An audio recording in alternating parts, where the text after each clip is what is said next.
sebagainya, maka Imam Ar-Razi lah antara pahlawannya untuk mempertahankan maknanya kesucian akidah Islam yang komprehensif meliputi ketiga-tiga perkara ilmu fardu ain tersebut. Alhamdulillah.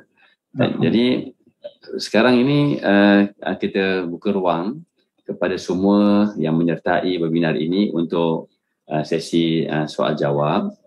Mohon dibetulkan niat bertanya betul-betul untuk menambahkan yakin, menenangkan jiwa, dan bertanya untuk betul-betul mencari penjelasan dan kejelasan. Dan kalau yang ada di ruangan Zoom boleh terus bersuara, ataupun melalui ruangan chat juga boleh untuk dinyatakan sebarang persoalan yang ingin diberikan. Saya kira tidak terbatas dengan tafsir isyari ataupun tafsir sufi semata-mata, boleh juga bidang Quran secara umum, bahkan boleh juga apa saja perkara yang berkaitan dengan sufi dan tasawuf secara umum, kalau boleh untuk dibincangkan bersama-sama, menjadi aspek kebaikan untuk kita semua.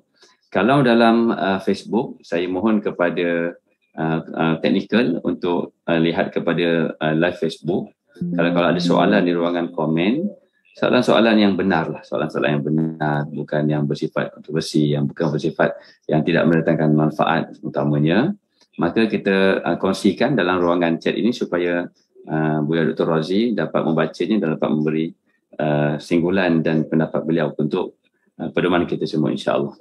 Jadi saya persilakan kita silakan kepada semua kalau ada yang ingin memberi pertanyaan, dan silakan.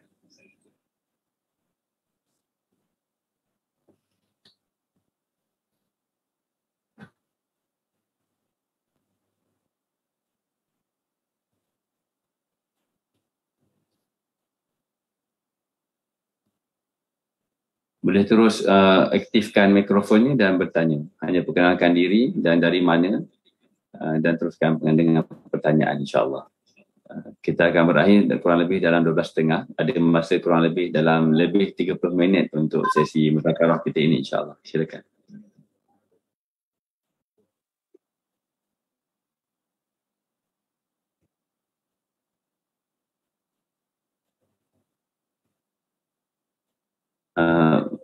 Buya di dalam ruangan Facebook, komen di Facebook, ada soalan, mohon izin bertanya berkenaan bagaimana untuk menyatu roh dan jasad agar seiring dalam menghadapi kehidupan.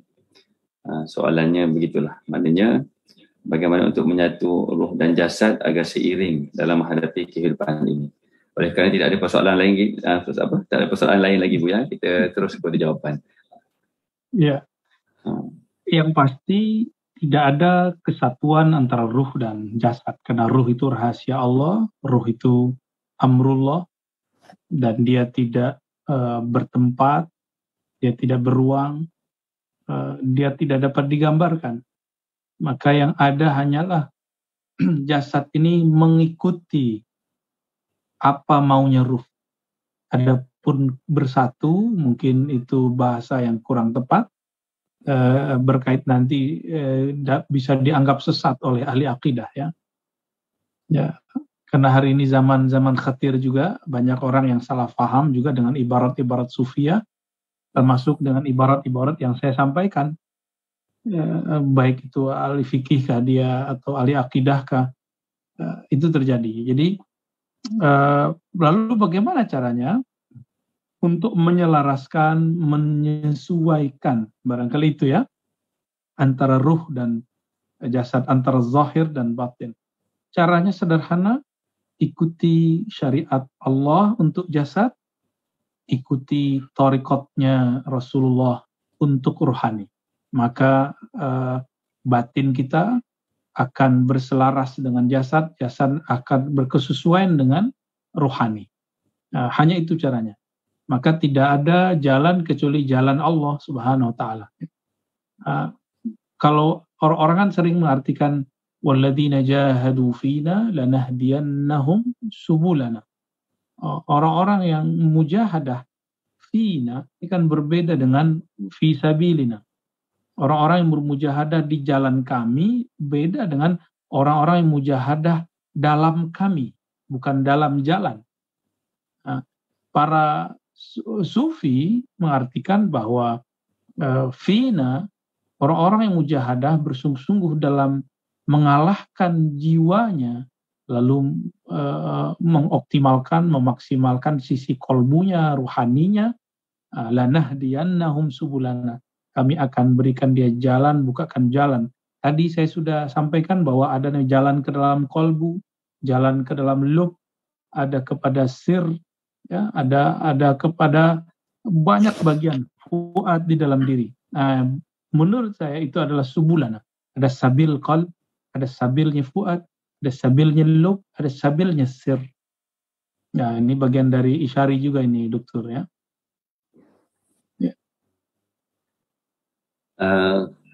Seterusnya ada soalan tu ya di ruangan chat di Zoom.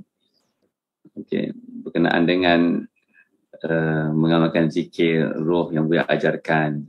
Sekarang Buya telah menutup kajian roh. Soalan saya, adakah saya masih boleh teruskan zikir roh yang Buya ajar atau perlu stop juga? Saya mengambil kesempatan inilah untuk meraihkanlah apa saja kami di Malaysia ini, kerana kita mengikut perkembangan Buya Dr. Razi. Cuma saya menyimpulkan kalau perbincangan-perbincangan itu diletakkan dalam konteksnya, saya kira tidak berlaku salah faham yang besar. Mungkin pemilihan istilah itu yang perlu untuk diperhalusi bersama. Gitu. Jadi penyatuan orang sufi tidak sama dengan penyatuan orang bahagian akidah, gitu kan Buya, kan? Jadi memang guru-guru saya pun memberi peringatan berkali-kali, berhati-hati memilih perkataan. Takut-takut nanti disalahfahami dan dihukumkan sendiri-sendiri begitu, rugi sendiri. Macam tu. Jadi Buya, kalau Buya tidak keberatan, boleh Buya untuk memberi singgulan terhadap soalan ini, silakan. Iya, saya hanya menutup kajian-kajian masail ruh yang sifatnya isyari. Ya.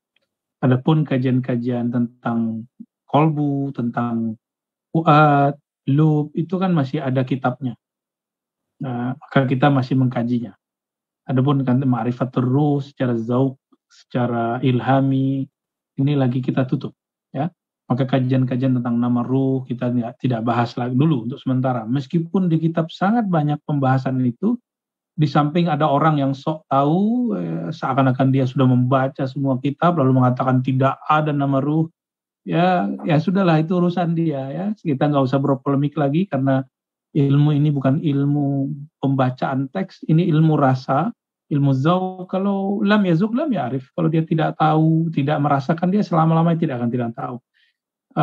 Adapun zikir-zikir yang selama ini kita sampaikan, silakan, masih boleh diamalkan, karena itu tidak berkaitan dengan pembatalan syariat atau apapun, ya.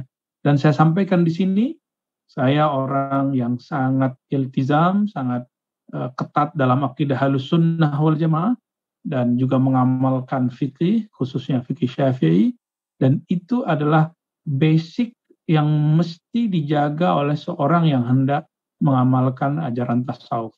Ya, jika tidak, maka tazandaqa, dia akan menjadi zindik tentunya.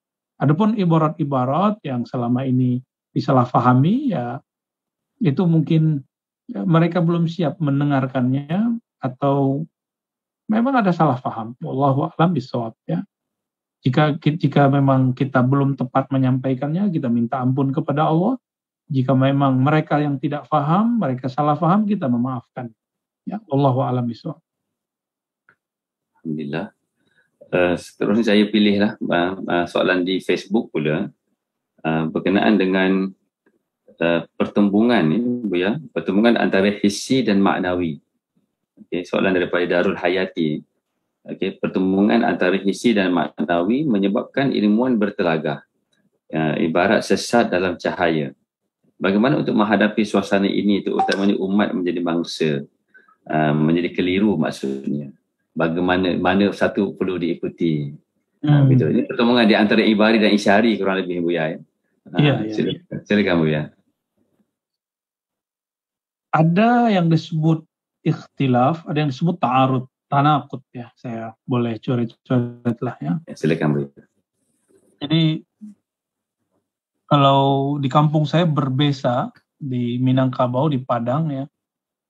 Kalau di Malaysia berbeza, ya.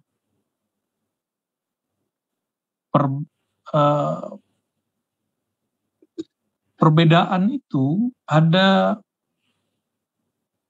yang pertama yang kita sebut khilaf tanawwu'i.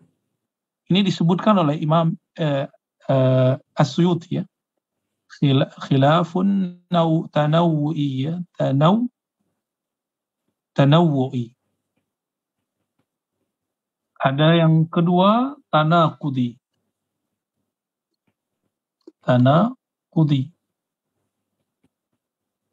Imam Ghazali menyebutkan istilah yang lain. Imam Suyuti ada juga beberapa istilah yang digunakan. Tanaqudi. Sama-sama berbeda, tapi berbeda di sini cuma berbeda seperti ini. Misalnya kita hendak menuju suatu tujuan. Saya dari suatu titik, sedangkan Dr. Fakhrul Razi dari titik yang lain. Ini berbeda, tapi tidak tanakut, tidak kontradiktif. Ya. Saya menyebutnya dengan perbedaan dinamis. Ya, nah ini tanakudi, hendak kita mau mencapai satu hal, tapi Dr. Ahmad Fakhrul Razi menuju arah ini, sedangkan saya menuju arah yang lain. Ini namanya tanakudi, berlainan, berlawanan. Tanakud, kita menyebutnya perbedaan yang kontradiktif. Dari bahasa Inggris semua ya. Jadi bahasa Indonesia dipakai ini istilah. Dinamis, kontradiktif ya. Dinamis hanya berbeda. Perbedaannya tidak membatalkan yang lain. Sedangkan tanakut ini perbedaannya membatalkan yang lain. Sedangkan ini berbedanya hanya berbeda. Seperti fikih, mazahib arba'ah, mereka bisa berbeda. Kenapa di fikih bisa berbeda? Di akidah bisa berbeda antara Asy'ari Maturidi. Kenapa di dalam tasawuf tidak berbeda?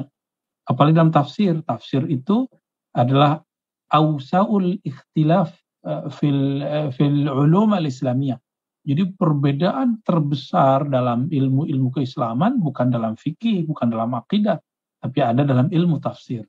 Jadi orang-orang yang jumud, yang kaku, yang menutup diri dari perbedaan-perbedaan itu, mereka telah menutup rahmat. Nah, kita mengetahui ada sebuah ungkapan, ini bukan hadis ya, tapi kalam ulama sebenarnya, ikhtilaf ummati rahmah.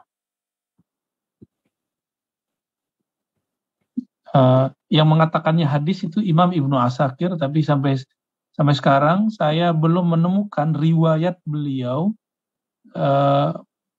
sampai kepada Rasulullah. Barangkali kalau ada yang ahli hadis yang lain yang menemukannya, silakan kabarkan saya. Hanya mengatakan ruwiya Nabi sallallahu alaihi wasallam, Nabi mengatakannya, ikhtilaf umatku, perbedaan umatku rahmah. Tapi oleh Imam Abu Yazid Al-Bustami, umatku adalah ulama umatku. Jadi apabila yang berbeda itu ulama, rahmah. Ulama itu orang berilmu. Tapi kalau orang tidak berilmu, tidak jadi rahmah. Nah, ada orang dia ulama ahli fikih, dia tidak ulama ahli tasawuf. Dia mengkritisi tasawuf, maka tidak jadi rahmah. Akan menjadi azab. Ya? Akan menjadi perselisihan, furqah.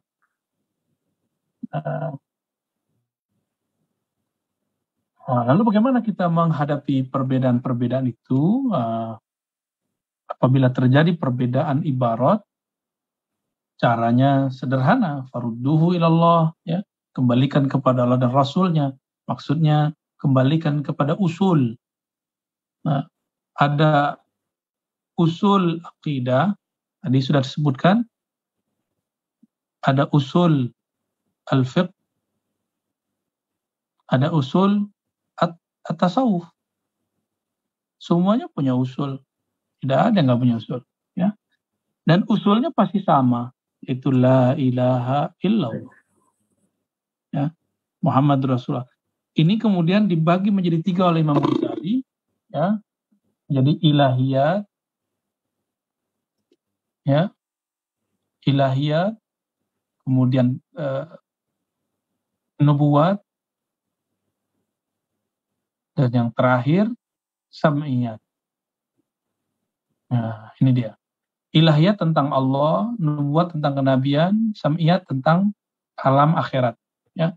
Selama perbedaan mereka tidak bercanggah dalam bab akidah, dalam ilahiyat, tidak mengatakan ada nabi setelah Nabi Muhammad, kalau cuma bab kewalian, bab mujtahid mutlak, itu tidak masalah. Bab taklid, ya. Ini kan jangankan di tasawuf, masalah wali gaus, wali kutub. Di dalam fikih terjadi perbedaan masalah taklid, ya. Taklid, apalagi mujtahid mutlak, orang yang punya otoritas dalam memproduksi hukum, ya. Mujtahid mutlak itu seperti di dalam tasawuf namanya al-ghaus. Sebagaimana di dalam fikih ada orang berbeda pendapat mengenai mujtahid mutlak ada atau tidak, siapakah mereka, maka dalam tasawuf juga begitu. Ya, sama aja. Nah, kenapa kita bisa menerima perbedaan ini tapi tidak mau menerima perbedaan di bagian kerohanian, ya. Sam'iyat ini bagian akhirat. Akhirat ini kan karena dia babnya khabar, kita tidak boleh menerjemahkan. Misalnya, contoh ada orang mengatakan surga, jannah itu tidaklah hakiki. Ada orang mengatakan begitu. Surga itu adalah majazi, jadi bahagia, nikmat. Orang mengatakan itu, dia batil.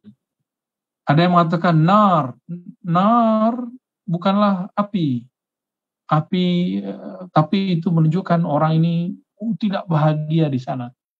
Orang-orang tersebut sudah mengingkari tentang nar dan jannah, ya, mengenai hakikat al-jannah wan nar, surga dan neraka. Maka mereka telah bertentangan dengan usul yang 3 tadi. Jadi teman-teman, ini disebutkan oleh Imam Ghazali dalam kitab Fadhaih Batiniyah. Silakan yang diberikan Allah kemampuan untuk membaca kitab-kitab bahasa Arab, ada judul kitabnya Fadhaih Al-Batiniyah. Nah, di sini beliau membuat kaidah-kaidah penting mengenai apa yang kita harus lakukan ketika kita berbeda, mana yang menyimpang, mana yang tidak menyimpang, ya. Kira-kira itu, ya. Silakan dicari, wallahu a'lam bishawab. Boleh ya, kita teruskan, ya. Ya. Ada lagi yang bertanya daripada Haris Muhammad melalui Facebook berkenaan dengan penampilan golongan yang mendakwa sebagai ahli sufi tetapi menampilkan perlakuan-perlakuan yang bercanggah dengan syariat. Jadi bagaimana untuk kita menangani perkara ini untuk membetulkan, menegur mereka dan juga untuk supaya orang awam tidak maknanya terpalit sama dengan perkara tersebut? Setahu saya tidak ada sufi yang melanggar syariah secara zahir, ya. Yang ada itu malamatiyah. Jadi kalau sufi itu pasti yabni tariqatahu ala usul al-aqidah wa usul al-fiqh, ya, wal fiqh ala mazahib al-arba'ah. Itu enggak ada. Yang ada itu malamatiyah. Seperti terjadi dulu pada masa Salahuddin Al-Ayyubi, ada namanya seorang syekh Qudayb Alban. Ketika orang sholat, dia tidak menunjukkan sholat di depan imam. Bahkan disebutkan yabulu qa'iman wala yatatahhar, ya. Dia buang air kecil berdiri, kencing berdiri, lalu tidak melakukan istinja. Itu dizahirkan di depan ahli fikih. Namun tidak ada yang syak mengenai bahwa beliau adalah murid daripada Imam Syekh Abdul Qadir Jilani dan seorang wali kutub. Jadi kalau yang saya tahu, tidak ada sufi yang meninggalkan syariat. Tidak ada sufi yang mengingkari syariat. Malamatiyah juga tidak ingkar syariat.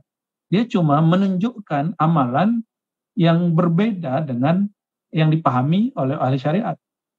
Karena wali tidak ada yang mengingkari syariat, ya.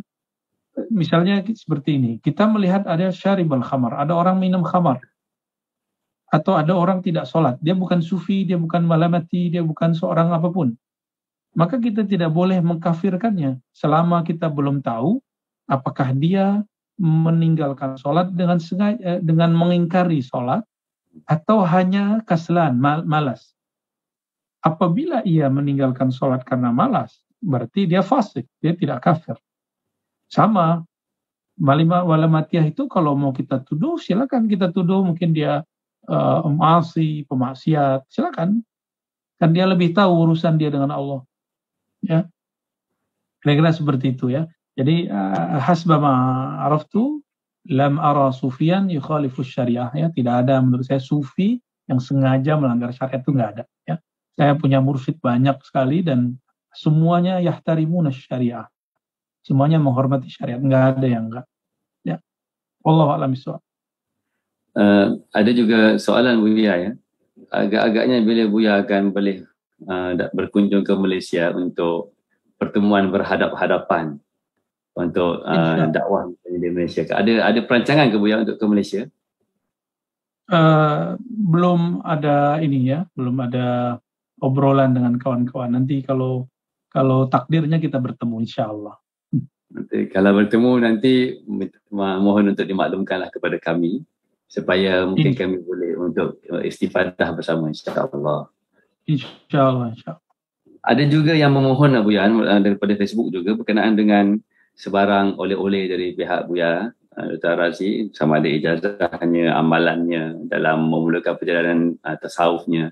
Kerana perbincangan kita seawal kurang lebih dalam jam 10 tadi di waktu Malaysia dan juga jam 11 waktu ya, kurang lebih gitu, kita bicara tentang tafsir sufi dan maknanya perkara tasawuf. Jadi ada juga yang meminta bagaimana untuk memulakan perjalanan kerohanian dan seumpama dengan ini seperti yang dibicarakan tadi. Bagaimana menurut Buya? Ya.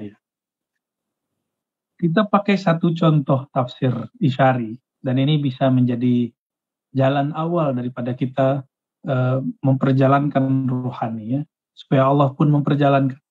Ini pernah dengar ayat ini ya. Wazkur rabbaka idza nasita ya. Ada satu satu ayat dalam Al-Qur'an, wazkur rabbaka idza nasita. Ingatlah Rabbmu apabila kamu lupa ya. Nah, itu surat Al-Kahfi, surah Al-Kahf ayat 24 ya. Wazkur rabbaka idza nasita. Oh, maaf. Wazkur rabbak idza nasita. Ini nanti akan terlihat aplikasi daripada dua ilmu yang berbeda. Nanti kita juga bisa mengamalkannya ya, insyaallah. Ingatlah ya. Ingatlah Rabbmu apabila engkau lupa atau jika kau lalai ya. Nasita, lupa. Bagi ahli fikih ini disebut dengan sholat qadha. Sholat qadha. Contohnya dalam hadis Nabi, idza nama ahadukum min shalah aw nasiyaha falyusalliha idza dzakaraha. Apabila kamu tertidur atau lupa dari sholat, maka sholatlah seingatmu atau sebangunmu. Ya. Ini ilmu fikih. Jadi ayat ini melahirkan satu makna dalam ilmu fikih yaitu sholat qadha. Ini fikih. Jadi kita bisa amalkan ini. Sekarang kita ambil bab tasawuf, isyarat. Dan ini sudah ada di kitab, jadi bukan isyarat yang saya punya ya. Dalam isyaratnya seperti apa? Wazkur rabbaka, ingatlah Allah apabila engkau telah lalai, telah lupa kepada selain Allah. Gitu. Jadi zikir itu akan bernatijah, akan sukses, berhasil,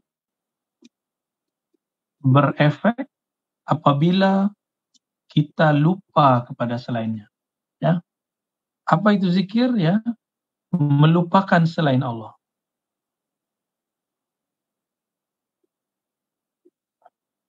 Wazkur rabbaka, ingatlah Rabbmu apabila engkau telah lupa, telah lalai mengingat yang lain. Nah, ulama kita, ahli-ahli tasawuf, kemudian menurunkan metode. Bagaimanakah cara melupakan selain Allah? Cara pertamanya adalah syahadat. Bersyahadat, ya. Lalu kita bertaubat. Lalu kita bertawassul.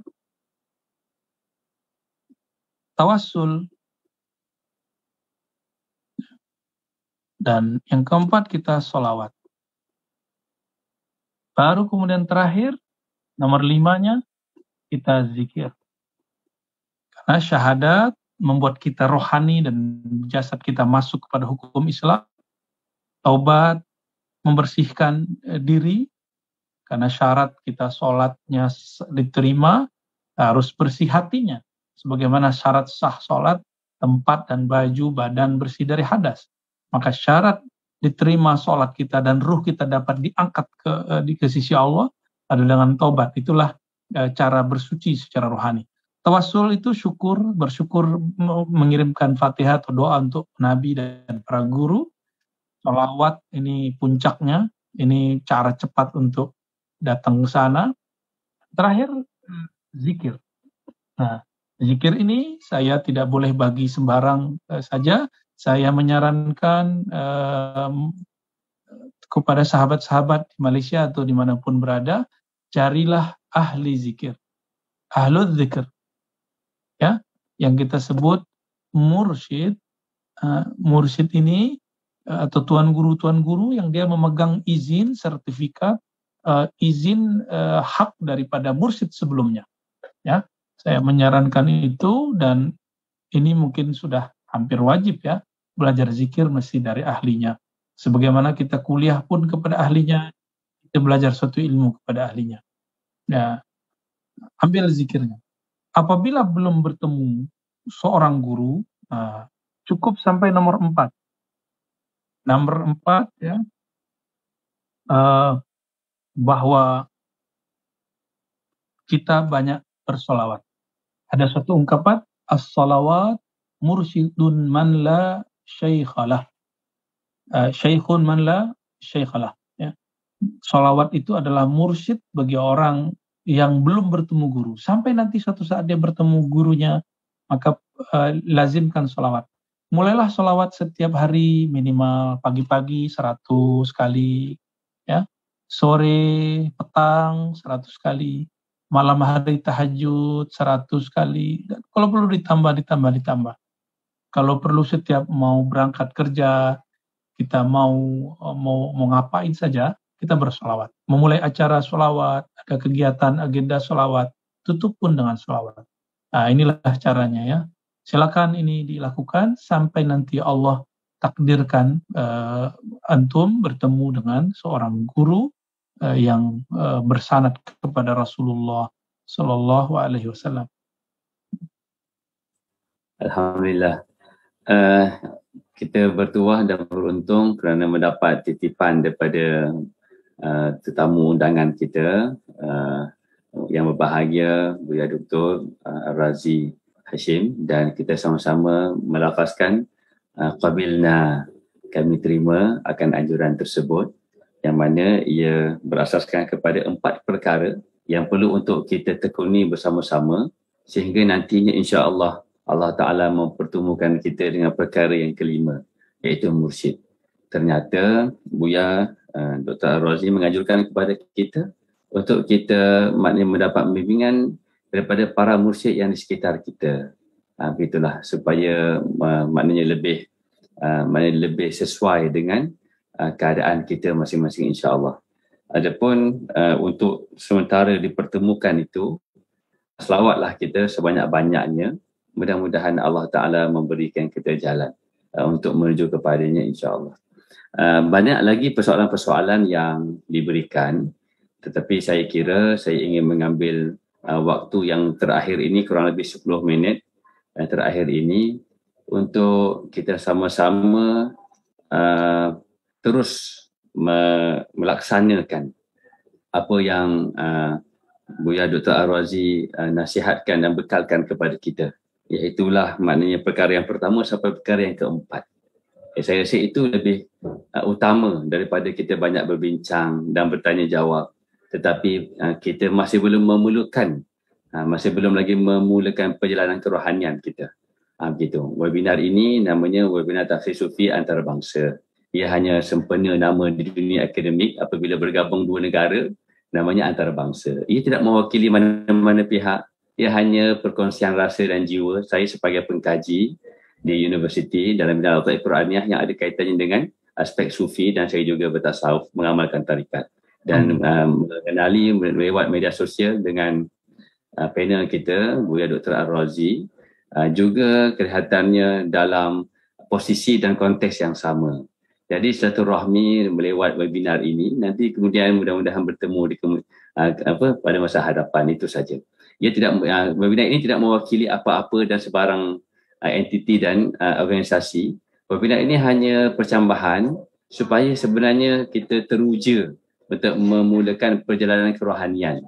Dengan perjalanan kerohanian itulah kita dapat memahami Allah Muhammad, Al-Quran itu sendiri dalam konteks kesufian. Gitu. Cumanya nanti kita perlu ada bimbingan supaya kefahaman kita itu tidak tergelincir daripada jalan kebenaran, insya-Allah. Jadi Buya kalau tidak keberatan, kalau Buya boleh memimpin perkara yang pertama sampai keempat ini berdasarkan kepada maknanya maknanya ataupun maknanya saya saja yang memberi memimpinnya. Macam mana Buya? Silakan. Lian. Okey, jadi maksudnya ialah maknanya sebenarnya Buya sekadar untuk tabaruk Buya, ya, tabaruk, bergabung lewat media sosial. Maknanya mohon izin Buya untuk saya memimpin sedikit perkara pertama sampai keempat. Mohon semua yang mengikuti secara Zoom tolong aktifkan kameranya supaya ada rasa rabitah rohaniah di antara kita bersama, dan kita tancapkan dalam hati kita ini kecintaan kita kepada baginda Nabi SAW dan rasa keberuntungan kita sebagai umat baginda Nabi SAW. Kalau boleh posisinya menghadap kiblat, dan supaya mudah-mudahan kita menyempurnakan asbab keberkatan itu. Begitu. Dan diberi fokus, maknanya supaya nanti mudah-mudahan ini menjadi titik tolak untuk kita meneruskan perjalanan kerohanian kita. Kita wariskan kepada suami, isteri, anak-anak dan seluruh keturunan kita. Memang dalam perjalanan ini tidak ada siapa yang sempurna, kita tidak maksum. Pasti akan ada kegelinciran yang pelbagai. Mudah-mudahan kegelinciran itu juga pelajaran untuk kita menuju kedekatan dengan Ar-Rahman, insya-Allah. Buya, saya minta izin Buya, ya, untuk saya memimpin seperti mana pesan Buya untuk perkara satu yang keempat. Okey. Pertama-tama kita syahadah, kedua kita bertaubat dengan istighfar, dan bertawasul. Dan bertawasul itu bagi siapa yang sudah punya guru, tawassullah dengan gurunya seperti mana yang dibimbing. Jika tidak mempunyai, maksudnya bertawassullah dengan para ulama di sekeliling kita, para awliya di sekeliling kita. Mudah-mudahan ia tetap menyempurnakan. Dan untuk tawassul itu kita bacakan Al-Fatihah nanti, ya. Okey, kita bersyahadah, kita istighfar, tawassul itu kita baca Al-Fatihah.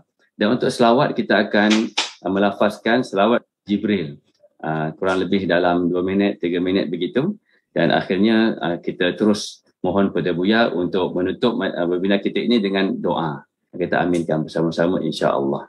Okey, Al-Fatihah. A'udzu billahi minasyaitonir rajim. Bismillahirrahmanirrahim. Alhamdulillahirabbil alamin. Arrahmanir rahim. Maliki yaumiddin. Iyyaka na'budu wa iyyaka nasta'in. Ihdinas siratal mustaqim. Siratal ladzina an'amta 'alaihim ghairil maghdubi 'alaihim waladdallin. Amin. Ashhadu an la ilaha illallah wa ashhadu anna Muhammadar Rasulullah. Ashhadu an la ilaha illallah wa ashhadu anna Muhammadar Rasulullah. Ashhadu an la ilaha illallah wa ashhadu anna Muhammadar Rasulullah.